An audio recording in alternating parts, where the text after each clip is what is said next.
நண்பர்கள் அனைவருக்கும் வணக்கம். நான் உங்கள் பொன்வேல் பாண்டியன், நடப்பு நிகழ்வுகள் ஆசிரியர். இன்றைய தினத்தில் நம்ம பார்க்க போகிறது பிப்ரவரி மாதம் 16ஆம் தேதிக்குரிய தினசரி நடப்பு நிகழ்வுகளின் தொகுப்பு. சரிங்களா? நடப்பு செய்திகளை நீங்கள் தொடர்ந்து ஃபாலோ பண்ணுங்கள். கண்டிப்பாக அடுத்த வரும் போட்டித் தேர்வுகளில் எதுவாக இருந்தாலும் சரி, நம்ம சூப்பராக அதை அடித்து தூக்கிட்டு போயிட்டே இருக்கலாம். நமக்கான அரசு பணியை நாமளே உறுதி செஞ்சுக்கலாம். அதுக்கு என்னால் முடிஞ்ச ஹார்ட் ஒர்க்காக நான் டெய்லி கொடுத்துருக்கேன். தயவுசெய்து உங்களோட விடாமுயற்சியை விட்டுறாதீங்க. தொடர்ந்து ஃபாலோ பண்ணுங்க, விட்டுறாதீங்க மக்களே. இந்த வருஷம் நம்ம சூப்பரான ஒரு சாதனை படைக்கணும். ஆரம்பிக்கலாமா? இன்றைய தினத்திற்கான நடப்பு செய்திகள் பிப்ரவரி 16ஆம் தேதிக்குரியது. ஃபர்ஸ்ட் பார்க்க போகிறது என்னன்னு சொல்லி பார்த்தீங்கன்னா, இன்றைய தினத்திற்கான அந்த உள்ளடக்கம். இன்னைக்கு நியூஸ் பேப்பரில் பார்த்துக்கோங்க. இன்னைக்கு நியூஸ் பேப்பரில் என்னென்ன செய்திகள் வந்திருக்குது அப்படின்னு சொல்லி பார்க்கும்போது, ஃபர்ஸ்ட் ரொம்ப முக்கியமான செய்தி, தமிழ்நாடு தொடர்புடைய அனைத்து உலக வள்ளலார் மாநாடு எங்கு நடைபெற்றது. இந்த மாநாட்டில் தமிழக முதலமைச்சர் என்னென்ன அறிவிப்புகளை அறிவிச்சிருக்கிறாங்க அதை பார்க்க போகிறோம். அதனைத் தொடர்ந்து இந்தியாவில் முதல் முறையாக அந்த செயற்கை நுண்ணறிவு தொடர்பான பாதுகாப்பு மாநாடு AI உச்சி மாநாடு 2026 எங்கு நடைபெறுகிறது, அதில் என்னென்ன சிறப்பு அறிவிப்புகள் அப்படிங்கிறத பார்க்க போகிறோம். அதே மாதிரி ஒரு முக்கியமான சிறப்பு வீடியோ ஒன்று வரப்போது பாருங்கள். ஐக்கிய நாடுகள் சபையின் சர்வதேச ஆண்டுகள் இன்னைக்கு எடிட்டோரியல் பேஜில் வந்திருக்குது. ஐநாவோட அந்த இன்டர்நேஷனல் இயர்ஸ் அப்படின்னு கொடுத்துருந்தாங்க. அதை எனக்கு அது ஞாபகம் வரும்போது எப்போவுமே இதுலேருந்து ஒரு கொஸ்டின்ஸ் வந்து எக்ஸாமில் கேட்டுடுறாங்க. அதனால் ஐநா சபையின் முக்கியமான ரொம்ப முக்கியமான சர்வதேச ஆண்டுகள் மட்டும் நம்ம தொகுத்து வழங்கிடலாம் அப்படின்னு சொல்லி சொல்லியிருக்கிறேன். அதை வெயிட் பண்ணி பாருங்கள். ரொம்ப சூப்பரான செய்தி இருக்குது. அதுக்கப்புறம் நிசார் செயற்கைக்கோள் இன்னைக்கும் நியூஸ் பேப்பரில் வந்திருக்குது. சில நிசார் செயற்கைக்கோள் யாரால் இணைந்து உருவாக்கப்பட்டது, என்ன நோக்கத்தோடு அனுப்பப்பட்டது, அதை பார்க்க போகிறோம். அதே மாதிரி இந்தியாவின் முதல் போக்குவரத்து சுரங்க பாதைகள் கடந்த தினத்தில் பார்த்துருந்தோம். இப்போ ஒன்லைனரில் ரிவிஷன் மாதிரி லைட்டாக பார்த்துக்கலாம். சரிங்களா? அதே மாதிரி இறுதியாக சூப்பர் 6 கேள்விகள். மக்களே மறந்துடாதீங்க, நடுவில் அப்பப்போ போனஸ் கேள்விகள் நம்ம கேட்டு இருக்கிறோம். சரியா? சூப்பரான செய்தி இன்னைக்கு இப்போ பார்க்க போகிறோம். டெய்லி அப்படி தான் இருக்குது. சரியா? நம்மளோட கரண்ட் அஃபேர்ஸை ஃபாலோ பண்ணுங்க அப்படின்னா ப்ரிலிம்ஸ்லேருந்து மெயின்ஸ்லேருந்து இன்டர்வியூ வரைக்கும் உங்களுக்கு தேவையான எல்லா சிறப்பு செய்திகளும் தொகுத்து வழங்கிடுவோம். மக்களே தொடர்ந்து ஃபாலோ பண்ணுங்கள். நம்மளோட ஹார்ட் ஒர்க் பிடிச்சிருந்தா அப்படின்னா ஒரு லைக் பட்டனை ஓகேவா ப்ரெஸ் பண்ணிக்கோங்க. நம்ம சேனலை சப்ஸ்கிரைப் பண்ணி வச்சுக்கோங்க. ரொம்ப முக்கியமான செய்தி என்னன்னு சொல்லி பார்த்தீங்கன்னா, வீடியோவை ஒரு வாட்டி ஃபுல்லாக பாருங்கள். பார்த்துட்டு அதுக்கப்புறம் ஒரு நோட் எடுத்து இன்னொரு வாட்டி மெதுவாக நிறுத்தி ப்ளே பண்ணி நீங்கள் நோட்டு போட்டு எழுதிக்கோங்க. அது மறக்காது. ஜஸ்ட் அப்படி பார்த்துட்டே போயிருந்தீங்க அப்படின்னா இன்றைக்கி தெரிஞ்ச மாதிரி இருக்கும். ஒரு வாரம் ஒரு மாதம் கழிச்சு மறந்துடும். அதுக்கு தான் நான் இதை சொல்கிறேன். ஃபாலோ பண்ணி பாருங்கள். நான் சொன்ன சில ஐடியாஸ்லாம் ஓகேவா? அடுத்ததாக நம்ம ஃபுல்லாக பார்க்கலாமா? இப்போ நம்ம பார்க்க போகிறது ஃபஸ்ட்டு முதல் விரிவான செய்தி, அனைத்து உலக வள்ளலார் மாநாடு 2026. சரியா? வள்ளலார் உங்களுக்கு தெரிஞ்சிருக்கும். சரிங்களா? ரொம்ப கருணை மிக்கவர். சரியா? கடலூர் மாவட்டத்தில் பிறந்தவர். அவர் தொடர்பான உலக வள்ளலார் மாநாடு எங்க அப்படின்னு சொல்லி பார்த்தீங்கன்னா, சென்னை கீழ்ப்பாக்கத்தில் உள்ள காஞ்சிபுரம் ஏகாம்பரநாதர் கோவில் வளாகத்தில் பிப்ரவரி 15, 2026 அன்று தமிழ்நாடு இந்து சமய அறநிலையத்துறை சார்பில் இந்த மாநாடு நடைபெற்றது. நடைபெற்ற இடம் கீழ்ப்பாக்கம், சென்னை. இது எந்த வளாகத்தில் நடைபெற்றது? காஞ்சிபுரத்தில் புகழ்பெற்ற ஏகாம்பரநாதர் கோவில் இருக்குது. அந்த கோவிலுக்கு சொந்தமான வளாகத்தில் தான் இந்த மாநாடு நடைபெற்றுள்ளது. இந்த மாநாட்டை யார் நடத்திருக்காங்க அப்படின்னு பார்த்தீங்கன்னா, தமிழ்நாடு இந்து அறநிலையத்துறை. சரிங்களா? கூடுதல் செய்திகள். அக்டோபர் 5 என்பது தனிப்பெரும் கருணை தினமாக தமிழ்நாடு அரசினால் அறிவிக்கப்பட்டது. காரணம், 1823 அக்டோபர் 5ஆம் தேதி அன்று பிறந்தவர் தான் வள்ளலார் என்று அழைக்கப்படும் ராமலிங்க அடிகளார் அவர்கள். சரியா? ராமலிங்க அடிகளாரின் அந்த 200வது பிறந்த ஆண்டு கொண்டாடுற டைமில் தான் தற்போதைய முதலமைச்சர் திரு MK ஸ்டாலின் அவர்கள் அந்த அக்டோபர் 5ஆம் தேதியை தனி பெரும் கருணை தினமாக அறிவிச்சிருக்கிறாங்க. இது ஏற்கனவே எக்ஸாமில் கேட்டது, மறந்துடாதீங்க. சரிங்களா? வள்ளலார் அப்படின்னாலே நமக்கு மறக்கக்கூடியாத முக்கியமான ஒரு லைன் என்னன்னு பார்த்தீங்கன்னா, வாடிய பயிரை கண்ட போதெல்லாம் வாடினேன். சரிங்களா? அந்த வார்த்தைக்குரியவர் இவர் தான். அதே மாதிரி இந்த மாநாட்டில் தமிழக முதலமைச்சர் MK ஸ்டாலின் அவர்கள் சில முக்கியமான அறிவிப்புகளை அறிவிச்சிருக்கிறாங்க. என்னன்னு சொல்லி பார்க்கலாமா? 1, வள்ளலார் பிறந்த வடலூர். சரியா? கடலூர், வடலூர், மருதூர் இருன்னு வரும், மறந்துடாதீங்க. அதே மாதிரி வள்ளலார் இருன்னு வந்துச்சுனாலே இந்த ஏரியாலாம் பார்த்துக்கோங்க. அதே மாதிரி கடலூரில் அகழ்வு ஆராய்ச்சி பணிகள் நடைபெறும் இடம் மருங்கூர், அங்கேயும் இரு தான் வருது. சரியா? வள்ளலார், கடலூர், மருதூர், வடலூர், அகழ்வு ஆராய்ச்சி பணிகள் நடைபெறும் இடம் மருங்கூர். ஓகேவா? இந்த வடலூர்ல சன்மார்க்க பயிற்சி பள்ளி தொடங்கப்படும் அப்படிங்கிற மாதிரி தமிழ்நாடு அரசு அறிவிச்சிருக்கிறாங்க. அடுத்தபடியாக பாருங்க, வடலூரில் வள்ளலார் பெயரில் மூலிகை தோட்டம் அமைக்கப்படும் அப்படிங்கிற மாதிரி ஒரு அறிவிப்பு அறிவிச்சிருக்கிறாங்க. அதுக்கப்புறம் அல்கெமி ஓகேவா என்ற வள்ளலார் புத்தகம் அறநிலையத்துறை பதிப்பகத்தின் மூலமாக வெளியிடப்படும் அப்படிங்கிற அறிவிச்சிருக்கிறாங்க. இன்னொரு முக்கியமான செய்தி, வள்ளலார் அன்னதான கூடங்கள் ஒரு 3 இடங்களில் மேட்டுக்குப்பம், மருதூர் மற்றும் கருங்குழி ஓகேவா ஆகிய 3 இடங்களில் வள்ளலார் பெயரில் அன்னதான கூடங்கள் உருவாக்கப்படும் அப்படின்னு சூப்பரான அறிவிப்பை அறிவிச்சிருக்கிறாங்க. அதே மாதிரி வள்ளலார் பெயரில் ஒரு பூங்கா ஓகேவா வள்ளலார் பூங்கா கடலூர் மாவட்ட ஆட்சியர் அலுவலகத்திற்கு அருகில் ஓகேவா இந்த வள்ளலார் பூங்கா அமைக்கப்படும் அப்படின்னு சொல்லியிருக்கிறாங்க. அது ஒரு பூங்கா உருவாக்கப்பட்டு வருகிறது. அந்த பூங்காவிற்கு வள்ளலாரின் பெயர் சூட்டப்படும் சொல்லி அறிவிச்சிருக்கிறாங்க. நமக்கு தெரிய வேண்டிய விஷயம், உலக வள்ளலார் மாநாடு நடைபெற்ற இடம் கீழ்ப்பாக்கம். அது தொடர்பான முக்கியமான அறிவிப்புகளை தான் இப்போ நம்ம சொல்லியிருக்கிறோம். ரொம்ப ரொம்ப முக்கியமானது, எப்பவுமே போட்டித் தேர்வில் வள்ளலார்லேருந்து சில வள்ளலார் தொடர்பான கேள்விகள் இல்லாத தேர்வே இருக்காது. சரிங்களா, கண்டிப்பாக கேட்பாங்க. அதுவும் இப்போ ரீசெண்டாக அந்த என்ன தனிப்பெரும் கருணை தினம் இந்த மாநாடுலாம் நடந்திருக்கிறதுனால இன்னும் கொஞ்சம் ஃபோக்கஸ் பண்ணி பாருங்க. அடுத்த குரூப் 4, குரூப் 2, குரூப் 1 எல்லா எக்ஸாமிலும் கண்டிப்பாக வள்ளலார் தொடர்பான கேள்வி இடம்பெறுவது உறுதி. சரியாமா? அடுத்தபடியாக அடுத்த செய்தி போகலாமா? அடுத்து இன்னொரு மாநாடு, தமிழ்நாட்டில் மாநாடு பார்த்துட்டோம். அடுத்து இந்தியாவில் ஏஐ உச்சி மாநாடு. சரியா, ஆர்டிஃபிஷியல் இன்டெலிஜென்ஸ் அப்படி சொல்ற செயற்கை நுண்ணறிவு தொடர்பான ஒரு உச்சி மாநாடு 2026ஆம் ஆண்டிற்கானது. இந்த மாநாடு சரியா இன்றைய தினம் பிப்ரவரி 16 முதல் 20ஆம் தேதி வரை 5 நாட்கள் நடைபெறும் சொல்லியிருக்கிறாங்க. மாநாடு தொடங்கியாச்சு. இந்த செயற்கை நுண்ணறிவு தொடர்பான சர்வதேச மாநாடானது எந்த இடத்தில் நடைபெறும் அப்படின்னு பார்த்தீங்கன்னா பாரத் மண்டபம். சரியா, புதுடெல்லியில் திறக்கப்பட்ட ஒரு மண்டபம் தான் ஓகேவா பாரத் மண்டபம்.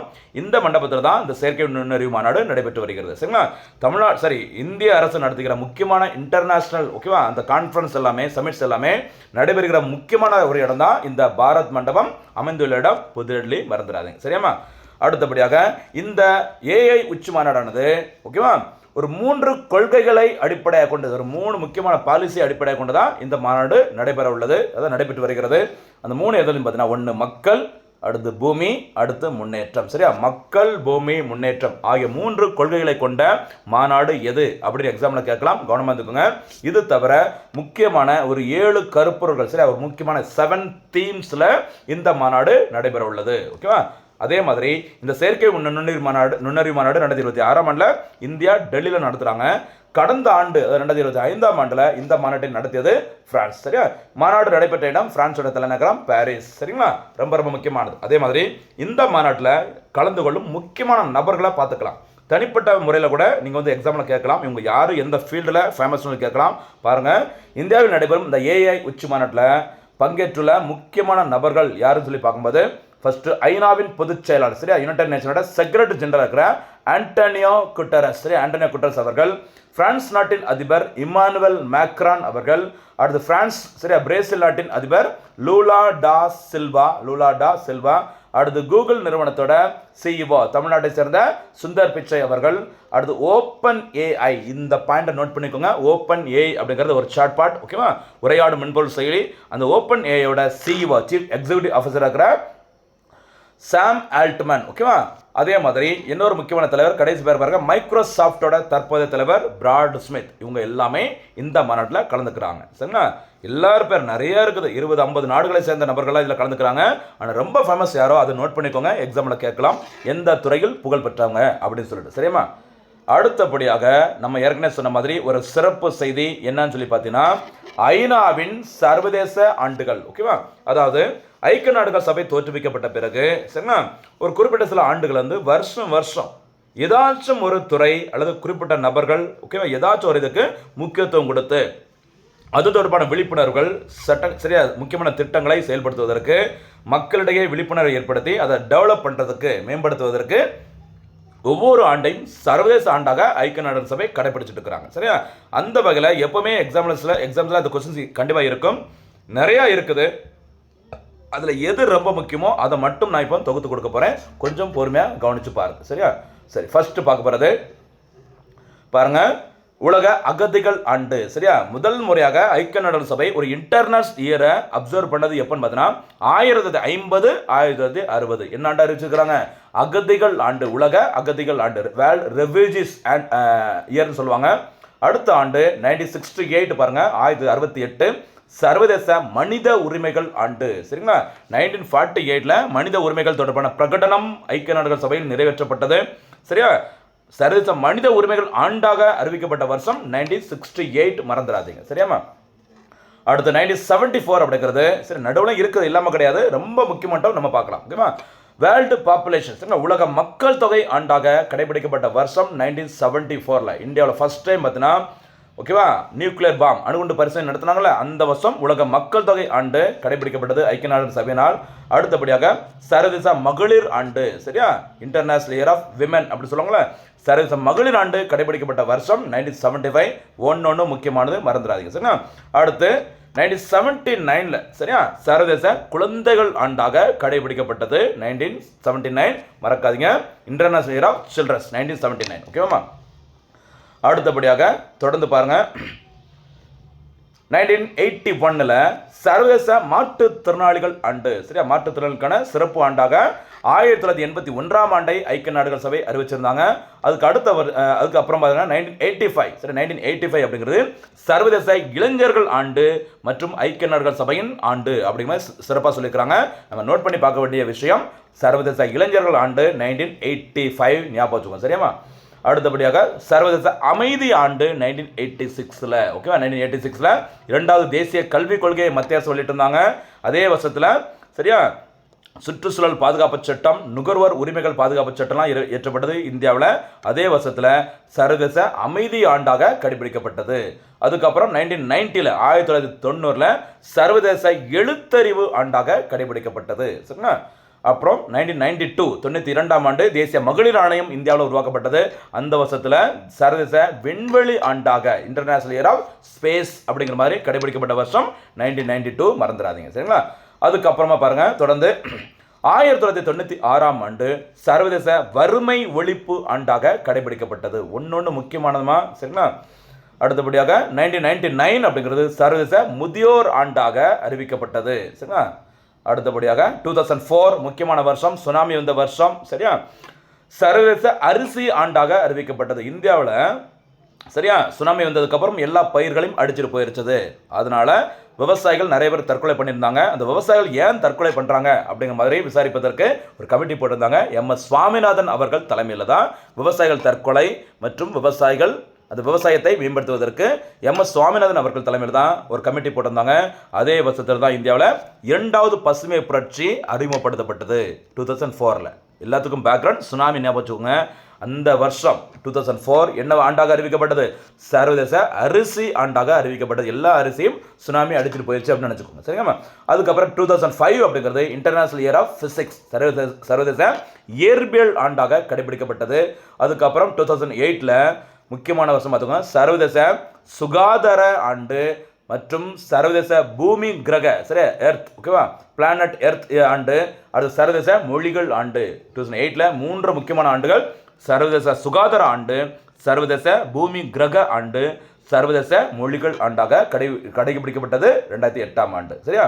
அதுக்கப்புறம் 2009 அப்படிங்கிறது 2 முக்கியமான ஆண்டுகள் இருக்குது. ஒன்று சர்வதேச வானியல் ஆண்டு, சரியா, வானியல் ஆண்டு, மெட்ராலஜின்னு சொல்லுவாங்கல்ல, சர்வதேச வானியல் ஆண்டு மற்றும் சர்வதேச நல்லிணக்க ஆண்டு 2009, சரியா. அடுத்து 2011 சர்வதேச காடுகள் ஆண்டும் மற்றும் சர்வதேச வேதியியல் ஆண்டும் கடைபிடிக்கப்பட்டது. எப்போ? 2011 2 ஆண்டுகளுமா சர்வதேச காடுகள் ஆண்டு மற்றும் சர்வதேச வேதியியல், இன்டர்நேஷனல் இயர் ஆஃப் கெமிஸ்ட்ரி, ஓகேவா. பிசிக்ஸ் எப்போ, கெமிஸ்ட்ரி எப்போ, லிங்க் பண்ணிக்கோங்க.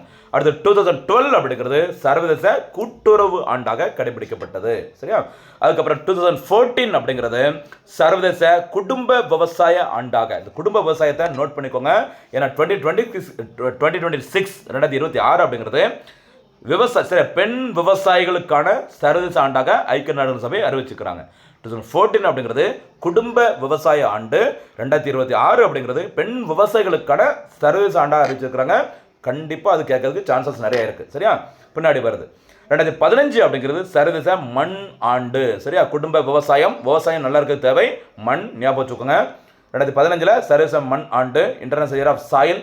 2016 சர்வதேச பருப்பு வகைகள் ஆண்டு. விவசாயம் அடுத்து நல்ல மண்வளம் இருக்கணும், மண்வளம் இருந்தால் தான் நிறைய பருப்பு வகைகளை நம்ம விளைவிக்க முடியும். 2016 சர்வதேச பருப்பு வகைகள் ஆண்டு. அடுத்தபடியாக 2019 என்பது சர்வதேச பழங்குடி மொழிகள் ஆண்டு, சரியா. அதுக்கப்புறம் 2020 ஆண்டு முக்கியமானது, COVID-19 அந்த வந்த டைம் சர்வதேச செவிலியர்கள் மற்றும் மருத்துவச்சிகள் ஆண்டு. சரியா, அந்த COVID-19 லாக்டவுன் போட்டிருக்கும் போது நமக்கு சிறப்பான சேவை ஆற்றியதில் முக்கியமான பங்கு யாருக்கு இருக்குது? நர்ஸ். சரியா, செவிலியர்கள் இருக்குது. அதனால அவங்கள கௌரவப்படுத்துற மாதிரி 2020ஆம் ஆண்டு சர்வதேச செவிலியர்கள் ஆண்டாக அறிவிக்கப்பட்டது. International year of nurses. அடுத்து 2021ஆம் ஆண்டு சர்வதேச பழங்கள் மற்றும் காய்கறிகள் ஆண்டாகவும் சர்வதேச குழந்தை தொழிலாளர் ஒழிப்பு ஆண்டாகவும் அறிவிக்கப்பட்டது. சரி, குழந்தைகளுக்கு ரொம்ப பிடிச்சது பழங்களும் காய்கறிகளும். அந்த பழங்களும் காய்கறிகளும் சாப்பிட்ற குழந்தைகளை பிடிச்சி தொழிலாளர்களாக மாற்றிருக்கிறாங்க. அதை ஒழிப்பதற்கான ஆண்டாக 2021ஆம் ஆண்டில் அறிவிக்கப்பட்டதான். இந்த ஆண்டுகள் மறக்கக்கூடாது. சரியாமா? அடுத்தபடியாக சர்வதேச சிறுதானிய ஆண்டு. இது ஏற்கனவே எக்ஸாமில் கேட்டது, ஞாபகம். இன்டர்நேஷனல் இயர் ஆஃப் மில்லட்ஸ் அப்படி சொல்லுவாங்க. 2018 கேட்டிருந்தாங்க எக்ஸாமில், ஞாபகம் இருக்குன்னு நினைக்கிறேன் உங்களுக்கு.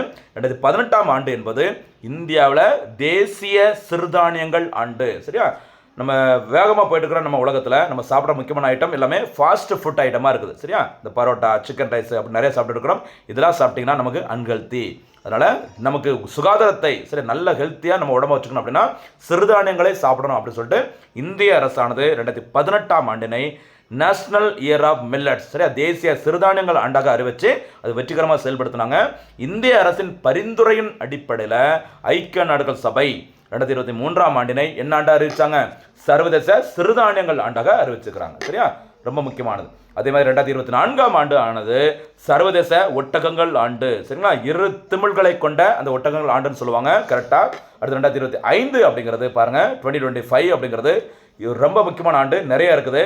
ஏன்னா இப்போ சமீபத்தில் முடிஞ்சிருக்குது. சர்வதேச குவாண்டம் அறிவியல். சரியா, குவாண்டம் சயின்ஸுக்கான ஒரு இன்டர்நேஷனல் இயர்னு சொல்கிறாங்க. மற்றும் தொழில்நுட்ப ஆண்டு. இது தவிர சர்வதேச கூட்டுறவு ஆண்டு ஏற்கனவே பார்த்துருக்கிறோம். அதே மாதிரி சர்வதேச பனிப்பாறைகள், சரி, அந்த ஸ்னோ ராக்ஸ் அப்படி சொல்லுவாங்களா, சர்வதேச பனிப்பாறைகள் பாதுகாப்பு ஆண்டு. ஏன்னா அதிகரித்து வரும் பூமியோட வெப்பநிலை உயர்வின் காரணமாக பனிப்பாறைகள் வேகமாக உருகிக்கிட்டு இருக்குது. நிறைய உருகிச்சுன்னா அதிக அளவு தண்ணீர் பூமியை வேற மாதிரி கொண்டு வரதுக்கு வாய்ப்பு இருக்குது. அதனால சர்வதேச பனிப்பாறைகள் பாதுகாப்பு ஆண்டாகவும் சர்வதேச அமைதி மற்றும் நம்பிக்கை ஆண்டாகவும் 2025 ஐக்கிய நாடுகள் சபை அறிவிச்சு அதை கடைபிடிச்சு முடிச்சாச்சு. சரிங்களா, இந்த வருஷம் 2026ஆம் ஆண்டானது நம்ம ஏற்கனவே சொன்ன மாதிரி சர்வதேச பெண் விவசாயிகள் ஆண்டு, நிலையான வளர்ச்சிக்கான சர்வதேச தன்னார்வலர்கள் ஆண்டு, சர்வதேச மலைப்பாங்கான நிலங்கள் மற்றும் கால்நடை வளர்ப்பாளர்கள் ஆண்டு. சரியா, ரொம்ப முக்கியமானது. இந்த இடத்துல ஒரு போனஸ் கேள்வி, நம்ம ஏற்கனவே 2014ஆம் ஆண்டினை என்ன ஆண்டா அறிவிச்சிருக்கிறோம். 2014 ஐநாவின் சர்வதேச ஆண்டு என்ன ஆண்டு? சரியா, 2026ஆம் ஆண்டு சர்வதேச பெண் விவசாயிகள் ஆண்டு. அதனுடன் தொடர்புடையது 2014ஆம் ஆண்டு. அதை அப்படியே சொல்லமாக்கலாம். 2014, 2015, 2016 கண்டினியூ நான் சொல்லியிருப்பேன். குடும்ப விவசாயம், சரியா, அடுத்து மண், அடுத்து பருப்பு வகைகள் 3 சொல்லியிருப்பேன். நீங்கள் தனித்தனியாக போனஸ் கேள்வியாக 2014, 15, 16 என்ன ஆண்டு அப்படிங்கிறத போனஸ் கேள்வியாக பதிலாக சொல்லுங்கள். அப்படியே 2026ஆம் ஆண்டு என்ன அப்படிங்கிறதையும் கரெக்டாக போனஸ் கேள்வியாக பதிலாக சொல்லுங்கள். சரியாமா? அடுத்து 2027ஆம் ஆண்டு சர்வதேச சட்ட எழுத்தறிவு ஆண்டாக அறிவிச்சுக்கிறாங்க ஐக்கிய நாடுகள் சபை. சரியா, ரொம்ப சிறப்பான செய்தியை கொடுத்துருக்குறோம் மக்களே. கொஞ்சம் நம்மளுடைய நோட்ஸ்லாம் கொஞ்சம் பெருசாக போன மாதிரி தான் தெரியும். நீங்கள் தொகுத்து வழங்கி படித்து பாருங்கள். எந்த ஒரு போட்டி தேர்வுதான் சரி, ஒரு கொஸ்டின்ஸ் டேரெக்டாகவும் ஆன்சர் பண்ணலாம். ஆப்ஷனை பார்த்துட்டு எலிமினேட் பண்ணுறதுக்கும் நம்முடைய செய்தியில் எல்லாமே ரொம்ப ரொம்ப யூஸ்ஃபுல்லாக இருக்கும். அதனால தான் இவ்வளோ எஃபர்ட் போட்டது. நல்லா பயன்படுத்திக்கோங்க. பொறுமையாக வீடியோ தயவுசெய்து ஃபுல்லாக பாருங்கள். சரியா, ஓகே. அடுத்த முக்கியமான செய்தி பாருங்கள். நிசார் செயற்கைக்கோள் நம்ம கடந்த வீடியோவில் பார்த்துருந்தோம். இன்றைக்கும் நியூஸ் பேப்பர் வந்ததுனால மறுபடியும் ஒரு வாட்டி பார்த்துடலாம். நிசார் என்பது ஓகேவா, NASA ISRO synthetic aperture radar. என்ன பேர்? NASA ISRO synthetic aperture radar அப்படிங்கிற அந்த பேர் தான் ஷார்ட்டாக நிசார்னு சொல்கிறாங்க. இப்போ நிசார் என்பது ஒரு செயற்கைக்கோள் தான், அதாவது ஒரு ரேடார், பூமியை கண்காணிக்கிற ஒரு ரேடார். இந்த ரேடார் அனுப்பப்பட்ட நாள் ஜூலை 30, 2025ஆம் ஆண்டு அன்று. அதற்கு பயன்படுத்தப்பட்ட ராக்கெட்டோட பேர் GSLV F-16. சரியா, GSLV வரிசையில் F-16 ரக போர் ராக்கெட்டை தான் இதை அனுப்புறதுக்கு பயன்படுத்திக்கிறாங்க. இது ஏவப்பட்ட இடம், செலுத்தப்பட்ட இடம் ஸ்ரீஹரிகோட்டா. சரியா, அமைந்துள்ள அந்த விண்வெளி மையத்தின் பெயர் சதீஷ் தவான் விண்வெளி மையம். சரியா, இந்த இடத்துல இன்னொரு போனஸ் கேள்வி சொல்கிறேன், நீங்கள் கரெக்டாக சொல்ல பார்க்கலாம். விக்ரம் சாராபாய் விண்வெளி மையம் எங்கு அமைந்துள்ளது? ஓகேவா. அதே மாதிரி குலசேகரப்பட்டினத்தில் ஓகேவா இஸ்ரோவோட அந்த ராக்கெட் ஏவுதளம் அமைக்கப்பட்டு வருகிறது. அந்த குலசேகரப்பட்டினம் எந்த மாவட்டத்தில் அமைந்துள்ளது? இது கரெக்டாக போனஸ் கேள்வியாக பதில் சொல்லுங்க பார்க்கலாம். சரிங்களா, யார் போனஸ் கேள்விக்கு கரெக்டாக பதில் சொல்கிறாங்களோ அவங்க தான் வீடியோவை கொஞ்சம் ஃபுல்லாக பார்த்துட்டு வருங்கால அரசு அதிகாரியாக அவங்க உறுதி செய்வதற்கு நிஜமாக முயற்சி எடுக்கிறாங்கன்னு அர்த்தம். மற்றவங்களாம் பேருக்கு பார்த்துட்டு அடுத்த அட்டம் பார்த்துக்கலாம் அப்படின்னு நினச்சிட்டு இருக்கான்னு அர்த்தம். ஞாபகம் வச்சுக்கோங்க, எவ்வளோக்குள்ள நீங்கள் வெயிட் பண்ணி பொறுமையாக பார்க்குறீங்களோ அந்தளவுக்கு இந்த வருஷமே உங்களுடைய அரசு பணியை உறுதி செய்யலாம். நீங்கள் லேட் பண்ண காம்படிஷன் ஹெவி ஆகிட்டே இருக்கும், கட் ஆஃபும் ஜாஸ்தியாகிட்டு இருக்கும். சரியாம்மா? சரி, இந்த செயற்கைக்கோளானது இந்த நிசாரானது அமெரிக்காவின் நாசா மற்றும் இந்தியாவின் இஸ்ரோ ஆகியவை இணைந்து உருவாக்கிய ஒரு அதிநவீன புவி கண்காணிப்பு ரேடார். ஓகேவா?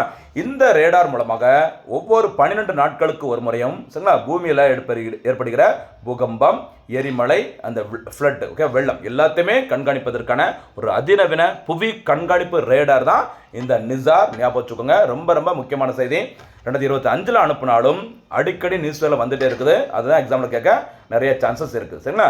அடுத்தபடியாக நம்ம நேற்று பார்த்த ஒரு பெரிய செய்தி, ஷார்ட்டாக ஒரு 3 பாயிண்ட்ல கொடுக்க போகிறேன்.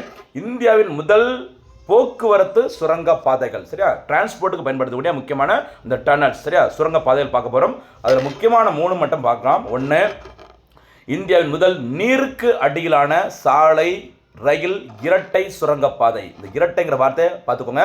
ஒரு சுரங்கப்பாதையில் பெரும்பாலும் ஒரு சாலை போக்குவரத்தாக இருக்கலாம் அல்லது ஒரு ரயில் போக்குவரத்தாக இருக்கலாம். ஒரே சுரங்கப்பாதையில் சாலை போக்குவரத்தும் ரயில் போக்குவரத்தும் இருக்கிற மாதிரி இரட்டை சுரங்கப்பாதையை இந்திய அரசு அமைக்க போகிறாங்க. எங்கன்னு பார்த்தீங்கன்னா அஸ்ஸாம் மாநிலம். அஸ்ஸாம் மாநிலத்தின் பிரம்மபுத்திரா நதிக்கு அடியில் கோப்பூர் முதல் நுமாலிகர் இடை ஓகேவா வரையில் அமைந்துள்ள அந்த என்கேஜ் 14, இதையும் கேட்கலாம். என்கேஜ் 14 எங்கே இருக்குன்னு சொல்லி தனியாக திடீர்னு கேட்கலாம். காரணம் இந்த செய்தியாக தான் இருக்கும். சரி, என்கேஜ் 14 ஓகே, தேசிய நெடுஞ்சாலை எண் 14 இந்த கோப்பூர் முதல் நுமாலிகர் அஸ்ஸாம் மாநிலத்தில் பிரம்மபுத்திரா நதிக்கு அடியில் தான் இந்த இரட்டை சுரங்கப்பாதை அமைக்க போகிறாங்க. இதில் 4 வழித்தடங்கள் இருக்கும் என்பது குறிப்பிடத்தக்கது. சரிங்களா? இது ஒரு சுரங்கப்பாதை. அடுத்தபடியாக இந்தியாவின் முதல் நதிக்கு அடியிலான ஒரு ஆற்றிற்கு அடியிலான சாலை போக்குவரத்திற்கான சுரங்கப்பாதை. சரி, சாலை போக்குவரத்திற்கான சுரங்கப்பாதை மேற்கு வங்க மாநிலம் கொல்கத்தாவில் இருக்கிற அந்த ஹூக்லி ஆற்றிற்கு அடியில் கட்டப்பட்டு திறக்கப்பட்டது. ஓகேவா? அடுத்து 3வதாக இந்தியாவின் முதல் கடலுக்கு அடியிலான ரயில் சுரங்கப்பாதை, சரியா, அமைக்கப்பட உள்ள மாநிலம் குஜராத் மாநிலம். குஜராத்தில் தெரிஞ்சிருக்கும் உங்களுக்கு, அகமதாபாத், மகாராஷ்டிராவின் மும்பை 2 நகரங்களையும் இணைக்கிற மாதிரி இந்தியாவின் முதல் புல்லட் ரயில் சேவை 2027 தொடங்க போகிறாங்க. இந்தியாவின் முதல் புல்லட் ரயில் சேவை தொடங்கப்பட உள்ள அந்த அகமதாபாத் மற்றும் மும்பை இணைக்கிற மாதிரி தான் கடலுக்கு அடியிலான முதல் ரயில் சுரங்கப்பாதை உருவாக்கப்பட்டு வருகிறது. ஒரு சிறப்பான செய்தி, எங்கேயும் கிடைக்காது, நல்லா பயன்படுத்திக்கோங்க. கண்டிப்பாக இதுலேருந்து ஒரு கேள்வி வருவது உறுதி. ஓகேவா? அடுத்தபடியாக இன்றைய தினத்திற்கான சூப்பர் 6 கேள்விகள். முதல் சூப்பர் 6 கேள்வி, அனைத்து உலக வள்ளலார் மாநாடு எங்கு நடைபெற்றது? 2வது சூப்பர் 6 கேள்வி, தனிப்பெரும் கருணை தினம் எப்போது கொண்டாடப்படுகிறது? 3வது சூப்பர் 6 கேள்வி, 2026 ஆண்டிற்கான AI செயற்கை நுண்ணறிவு மாநாடு எங்கு தொடங்கியுள்ளது? 4வது சூப்பர் 6 கேள்வி, நிசார் செயற்கைக்கோள் அனுப்புவதற்கு பயன்படுத்தப்பட்ட ராக்கெட்டின் பெயர் என்ன? 5வது சூப்பர் 6 கேள்வி, இந்தியாவின் முதல் கடலுக்கு அடியிலான சுரங்கப்பாதை எங்கு உருவாக்கப்பட்டு வருகிறது? முடிஞ்சால் அது எந்த திட்டத்திற்காக அப்படிங்கிறத சேர்த்து சொல்லுங்கள். 6வது சூப்பர் 6 கேள்வி, இந்தியாவின் முதல் நதிக்கு அடியிலான சாலை போக்குவரத்து சுரங்கப்பாதை எங்கு திறக்கப்பட்டுள்ளது? சரிங்களா? இதற்கான பதில்களை சூப்பராக பதில் சொல்லுங்கள். மக்களே, பொறுமை அவசியம். நல்லா வீடியோ ஃபுல்லாக பார்த்துட்டு பயன்படுத்திக்கோங்க.